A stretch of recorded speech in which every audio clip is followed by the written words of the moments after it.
Buletin Didik 20 Mei bersama saya Fazilah Niarun. Assalamualaikum dan salam sejahtera. Malaysia terus mencatat lonjakan kes dan rekod baru COVID-19 apabila sebanyak 6,806 kes harian dilaporkan hari ini, juga yang tertinggi sejak pandemik melanda negara tahun lalu. Rekod sebelum ini ialah 6,075 kes yang dicatatkan semalam. Daripada jumlah kes baru itu, Selangor kekal dengan bilangan jangkitan tertinggi iaitu 2,277 kes, diikuti Kuala Lumpur 655 kes dan Johor 615 kes. Ketua Pengarah Kesihatan Tan Sri Dr. Nur Hisham Abdullah berkata, Putrajaya menunjukkan peningkatan hampir 4 kali ganda dengan 35 kes baru hari ini berbanding hanya 9 kes semalam. Manakala semua negeri mencatat pertambahan kes dan Perlis melaporkan kes terendah iaitu 8 kes. Bukan itu sahaja, hari ini sekali lagi kes kematian mencatat rekod baru dengan 59 kes. Pesakit di unit rawatan rapi pula 587 kes termasuk 330 yang memerlukan bantuan alat pernafasan. Keputusan sama ada Kerajaan Persekutuan akan melaksanakan Perintah Kawalan Pergerakan PKP secara menyeluruh dijangka akan dibincangkan esok. Menteri di Jabatan Perdana Menteri Datuk Seri Taqiyuddin Hassan berkata ia akan dibincangkan dan diputuskan dalam sidang Majlis Keselamatan Negara MKN COVID-19 di Putrajaya. Jelasnya mesyuarat dipengerusikan Perdana Menteri Tan Sri Muhyiddin Yassin jam 3 petang itu akan turut dihadiri oleh semua Menteri Besar dan Ketua Menteri. Kerajaan pusat kita melihat gejala penularan COVID ini satu perkara yang amat serius. Kalau kita tengok statistik semalam, kemarin, dalam bahasa yang boleh menakutkanlah, kita boleh katakan jumlah kes positif kumulatifnya sudah hampir 500,000. Kemarin 485,496. Dah hampir dengan 500,000 kes positif. Dan kematian pun sudah lebih daripada 2,000 kes. Jadi ini kita rasa satu perkara yang amat-amat membimbangkan kita. Beliau berkata demikian pada sidang media ketika hadir sama ke mesyuarat Jawatankuasa Keselamatan Khas Negeri Kelantan yang dipengerusikan oleh Menteri Besar Ahmad Yaakob di Kompleks Kota Darul Naim, Kota Baru. Tegasnya, kerajaan mengambil langkah dengan mengadakan Perintah Kawalan Pergerakan PKP, Perintah Kawalan Pergerakan Pemulihan PKPP dan Perintah Kawalan Pergerakan Diperketatkan PKPD selama ini bergantung kepada keadaan untuk mengekang penularan COVID-19. Perbincangan esok turut memfokuskan suntikan vaksin dan kempen menggiatkan lagi pelan vaksinasi kebangsaan. Kepada orang ramai, berikut sedikit perkongsian tips daripada Kementerian Kesihatan KKM yang perlu dilakukan untuk sekatan pergerakan kendiri. Memandangkan kes COVID-19 meningkat dan mencatat rekod baru, kawalan kendiri atau dalam erti kata lain, kemampuan untuk mengawal diri daripada melakukan sebarang perkara demi sesuatu kebaikan menjadi cara hidup baru ke arah memastikan penularan COVID-19 dapat diputuskan. Ketua Pengarah Kesihatan Tan Sri Dr. Nur Hisham Abdullah memfokuskan beberapa sukatan pergerakan kendiri iaitu membeli barangan keperluan seminggu sekali, mengisi minyak kenderaan penuh, melakukan solat berjemaah 5 waktu bersama ahli keluarga. Orang ramai juga disaran menggunakan perkhidmatan dalam talian dan elak daripada menerima tetamu di rumah. Ketika ini, negara kekal merekodkan kes harian COVID-19 mencecah 4 digit dengan kes aktif sudah melebihi 40,000. Kebanyakan hospital kerajaan mahupun swasta serta pusat kuarantin dan rawatan COVID-19 berisiko rendah di seluruh negara juga hampir mencecah kapasiti maksimum. Rakyat Malaysia adalah barisan hadapan yang amat penting dan diharap untuk terus patuh duduk di rumah sekiranya tiada urusan penting di luar. Kita tiada pilihan lagi. Kita mesti jaga kita. Susulan situasi terkini peningkatan kes penularan wabak COVID-19, Jabatan Agama Islam Wilayah Persekutuan Jawi menganjurkan program Wilayah Persekutuan bermunajat setiap hari bermula hari ini sepanjang tempoh PKP. Ia berkuat kuasa selepas solat Maghrib dan solat Jumaat di masjid dan surau serta kediaman masing-masing di seluruh wilayah Persekutuan Kuala Lumpur, Putrajaya dan Labuan. Pengarah Jawi Datuk Muhammad Ajib Ismail dalam kenyataan hari ini berkata, kaedah pelaksanaan program itu adalah dengan memastikan imam yang bertugas di masjid dan surau membacakan teks zikir dan doa yang disediakan oleh pejabat mufti wilayah persekutuan menggunakan pembesar suara yang jelas didengar oleh ahli qariah. Justru beliau mengharapkan semua umat Islam bersama-sama bermunajat dan berdoa dengan khusyuk dan tawaduk agar penularan ini dapat segera dibendung dan Malaysia dikurniakan perlindungan serta kesejahteraan daripada Allah.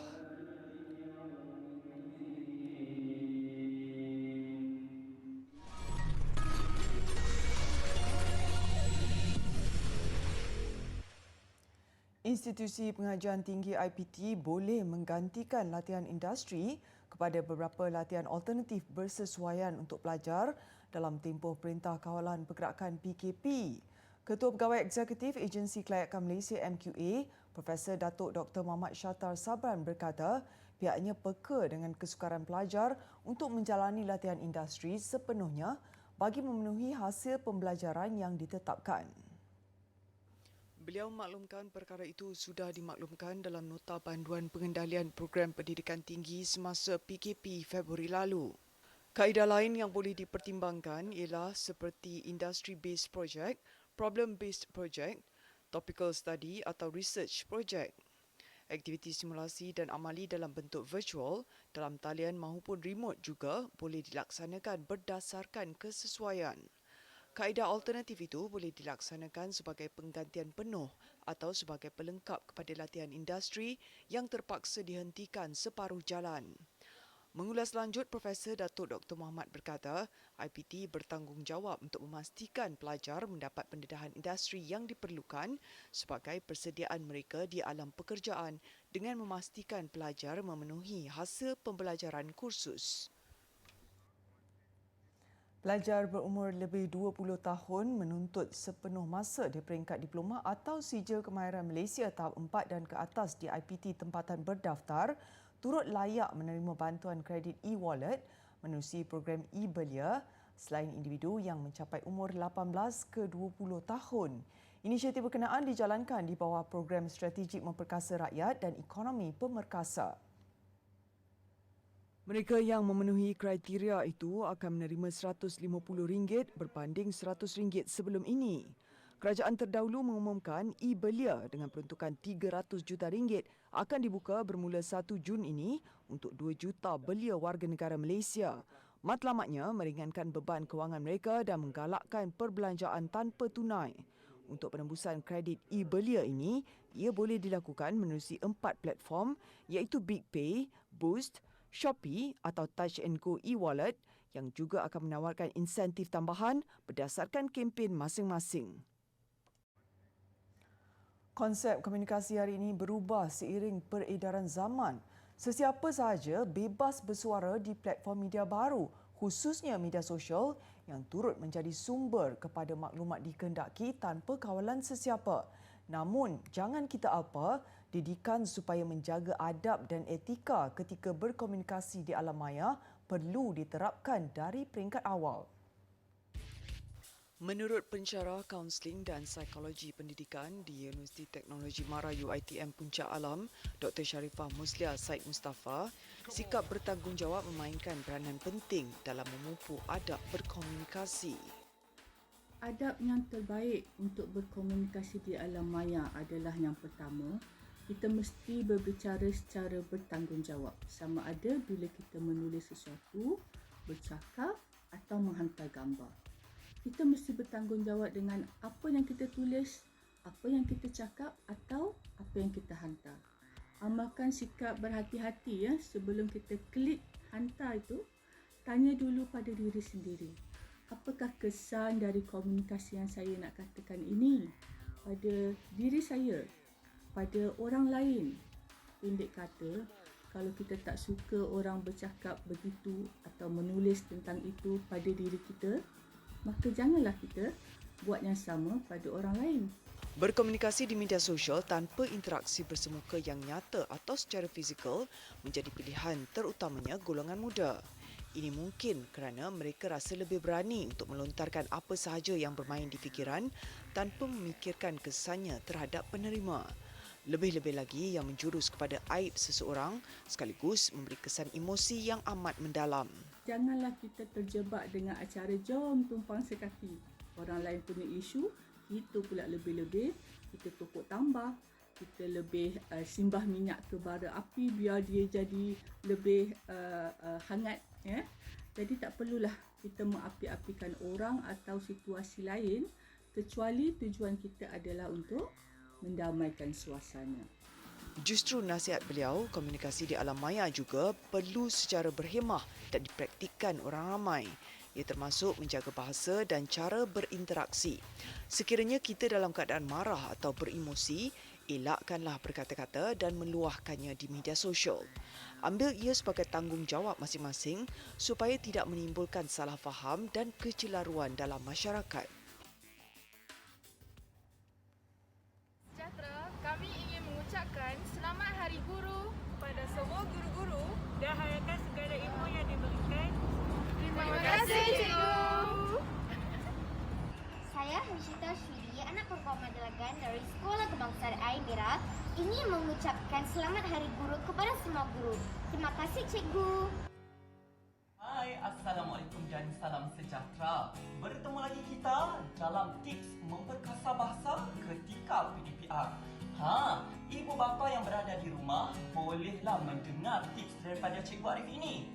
Ibu bapa bolehlah membimbing, menyelia dan memantau kerja anak-anak ketika PDPR.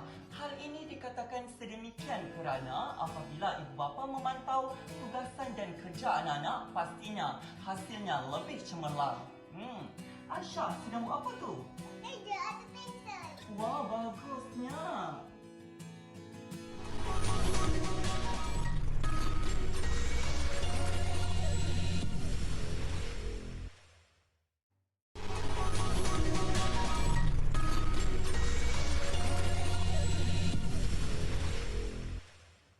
Pertubuhan Viva Palestina Malaysia VPM dan Dark Group berjaya mengumpul dana kecemasan RM1 juta dalam tempoh 2 hari sahaja bagi membantu rakyat Palestin di Semenanjung Gaza dan sekitar Masjid Al-Aqsa.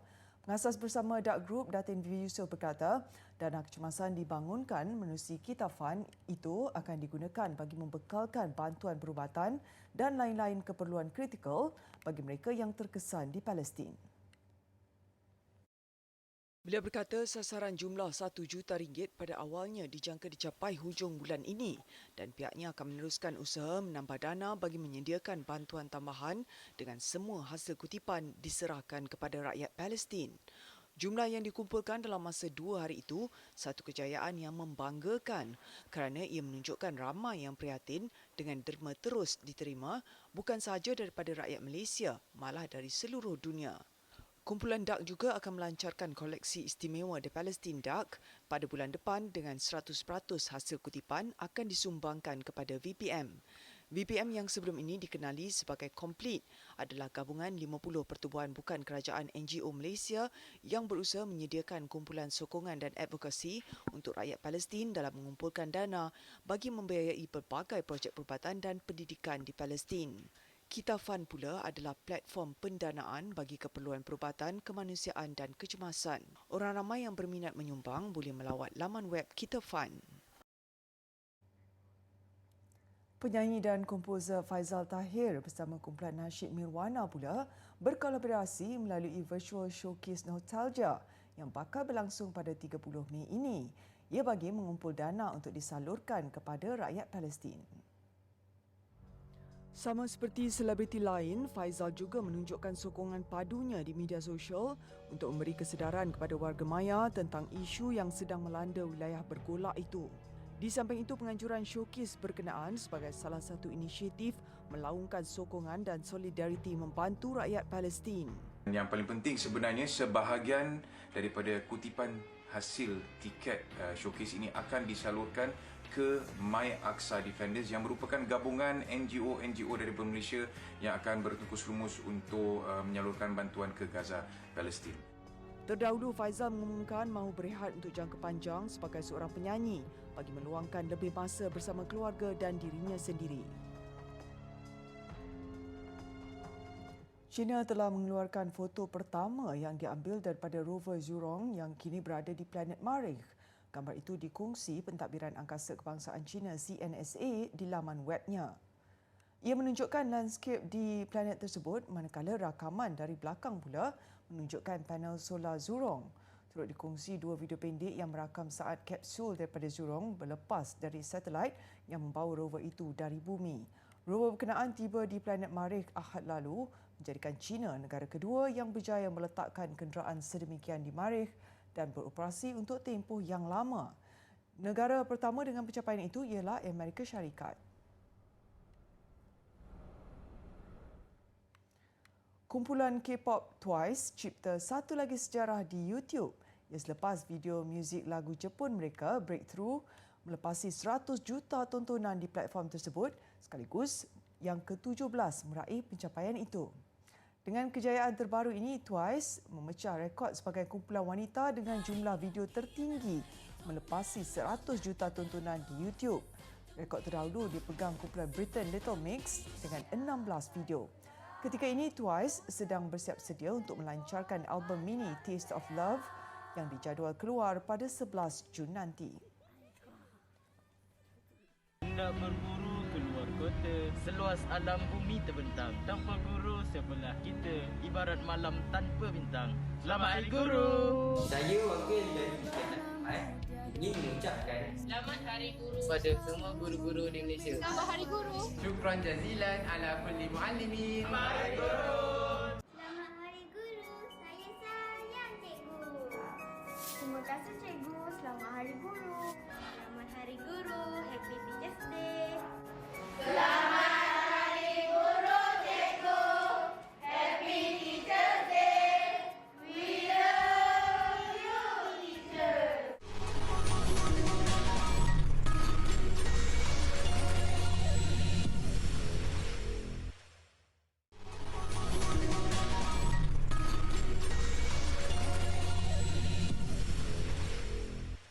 Sukan, Jawatankuasa Olimpik Antarabangsa IOC menjangkakan 80% atlet dan pegawai yang akan menginap di perkampungan sukan di Jepun nanti sudah divaksin.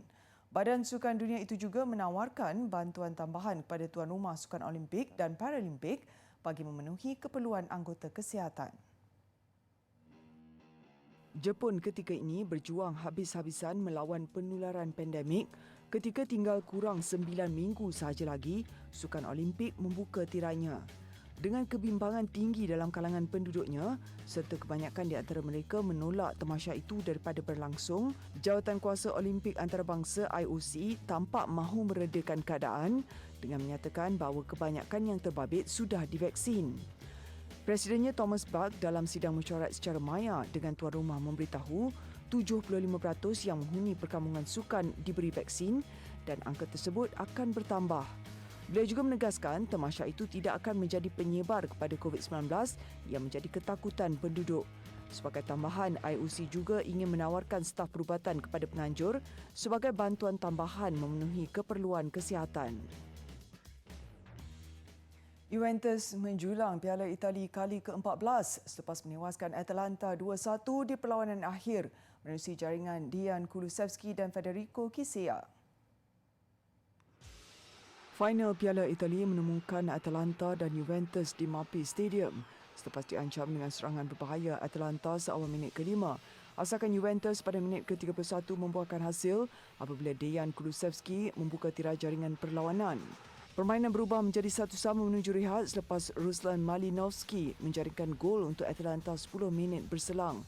Cristiano Ronaldo membuka ruang kepada rakan sepasukannya mencetak gol selepas rehat tetapi percubaan Federico Chiesa singgah di tiang. Chiesa kemudian bergandingan dengan Kulusevski pada minit ke-73 dan berjaya menghasilkan gol pemisah kedua-dua pasukan. Ini adalah Piala Itali ke-14 dijulang Juventus dan yang pertama oleh pengendali baru musim ini, Andrea Pirlo, di hadapan 4,300 penyokong yang hadir.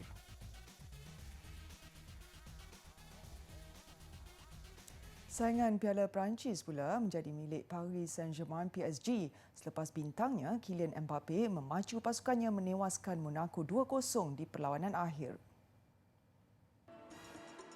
Paris Saint-Germain PSG menyandarkan harapan kepada Kylian Mbappe dalam perlawanan akhir Piala Perancis ketika menentang Monaco selepas seorang lagi tonggak Neymar menjalani penggantungan. Mbappe kemudian memanfaatkan kesilapan lawan dengan membantu Mauro Icardi membuka tirai jaringan minit ke-19. PSG cemas di separuh masa kedua apabila Gelson Martins hampir-hampir menyamakan keadaan menyaksikan usaha Monaco itu dinafikan palang pada minit ke-70. Hampir-hampir menjaringkan gol sensasi dari jarak jauh minit ke-80. Usaha Mbappe akhirnya berhasil tidak lama selepas itu dengan meledak jaringan kedua pasukan. Ianya Piala Perancis ke-6 dalam tempoh 7 musim selain mempertahankannya 3 kali berturut-turut. Pameran Alice in Wonderland di Museum Victoria and Albert di London mengakhiri buletin didik. Saya Fazlani Harun, salam hormat dan Assalamualaikum.